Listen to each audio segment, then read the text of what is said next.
Arvioinnin taika. Miksi ja miten arvioidaan?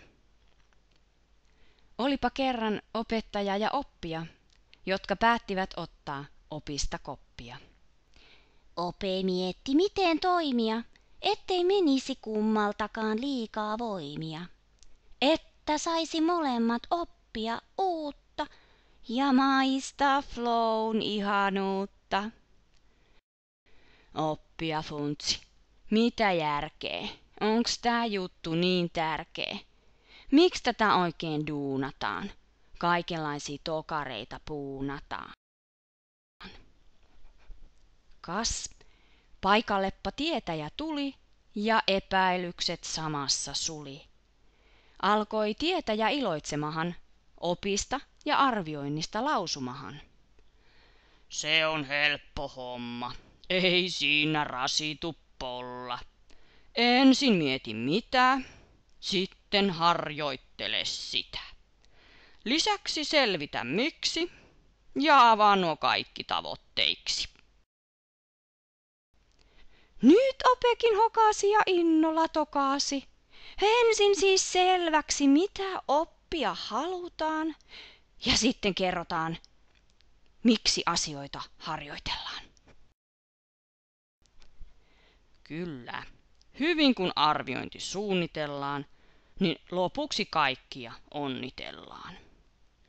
Just, ketä kiinnostaa, himona papruja retostaa.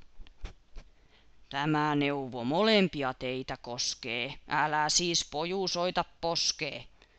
Mieti, miksi täällä olet ja näitä opinpolkuja polet. Mieti, mitä oppia sun pitää. Siitä sun osaamises itää. Siinä on sulle se sun syy, jonka vuoksi vaikka mummos myy. Voi arviointi muutakin kuin tentti olla. Kannattaa siis aina olla kuulolla. Ei kirjat ja powerpointit yksin riitä. Perehdy itse ja kyllä se siitä. Nyt heti käytäntöön kertaamaan ja sitten työmme tulosta vertaamaan.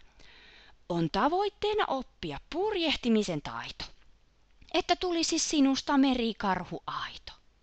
Ensin kerron ja näytän ja sitten paikkani sinulla täytän. Sitten harjoittelet ja opit, kaikki merimiesten knopit. Opit siis kuinka purjeet reivataan ja ruoria veivataan.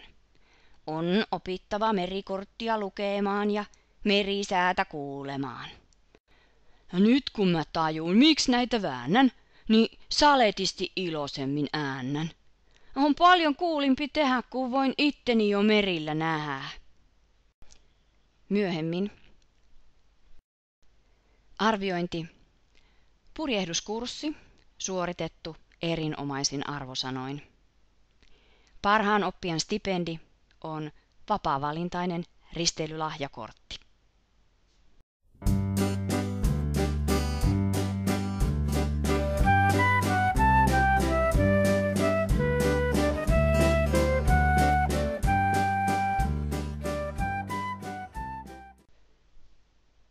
Ja he elivät onnellisina elämänsä loppuun asti.